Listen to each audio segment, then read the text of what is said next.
مثلا مثال بسيط أنا بسياني يقول داعي بربراني يقول كسرانية قاعد فوشمونا لقلبي كعمان كشباب دبتنا بهالله يريار الله فها قاعد كوشراي براي ميت كم إذا شفتي الله يركبه الله الله يحري شان يفرطن عشان مركي كوحد نيت بالله يقفري جبوت الله يقفري دبتنا وحلي دوله وكوشبانت دي بهدنا الله يركبه يروبان لتجي تضباط المعلومات مركي يقول ركب نيت بالله فري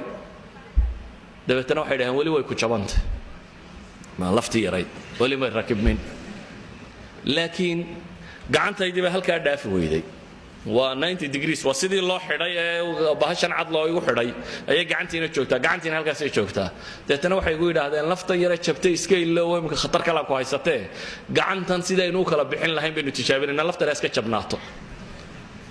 حبال الله يما قبته فيزيوثيرابي بالله يدري هالكار دون كيو مرقاسرة عدود اللي يقول دقة والله يقع عبادية صدق عشان ما دا حق بالله يقبطه والله يقع عبادية مركن قيلية عبار بالله يسيد ده يوسك كتجاه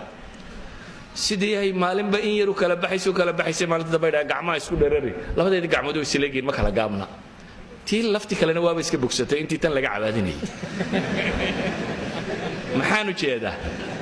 يعني waxaan uga jeedaa gacantii bini aadamkee shaqada taqaanay sida tan ahaydaan waxba qabin hadii la xidho way hawl qabtaa hadii la xidho saa laga dhigo way hawl qabtaa mushkiladda inay haysataa waxay tahay taaqadii allayna siiyay awoodeeni ayaynu xidhnaa markaas waxa la inaga dhaadhiciyo la inoo sheegay inaan waxba la qaybi karin wax qaybku inuu adag yahay in buuga wax lagu qortay inay fiican tahay computerka iyo waxaan la isticmaalay inay fiican tahay maskaxdu waa ku damqanaysa dabeetana xad baynu gaadhnay safxadii aan idin lahaa aan qaybno haddaad akhridabada madaxu ku xanuuno oo wareerto qaadiba kari weydo laakiin waxaad u baahan tahay in yar lagu tadriibiyo in yar gacantayda inta la kala furo kale in kala furaabad u baahantay jirka bini aadamka ahi waa sida loo train gareeyo waa sida loo tababaro in badan baynu tusaalayaal waxaynu ku bixinay kuwan wax ciyaara waxaad aragteen kuwan wax ciyaara nin waliba halku ciyaara buu weeyay waayo uu train gareeyay kuwa feerka ciyaara qaar kan sare waa weeyay mijuhu waa wax dhuudhuuban sababtoo waxa weeyaan qaar kan sare loo train gareeyaa kuwa kubadda ciyaara mijaha waa weynaada qaarka sare waa wax dhuudhuuban shaarka marka iska bixiya waa feedha yar yar laakiin cagu waa weeyeen waa loo train gareeyay yani qofka bini aadamka meesha la kobciya kobocda haddaad maskaxdaada tijaabiso inaad wax qaybi karto wax xifdi karto wax baran karto waa wax aad u fudud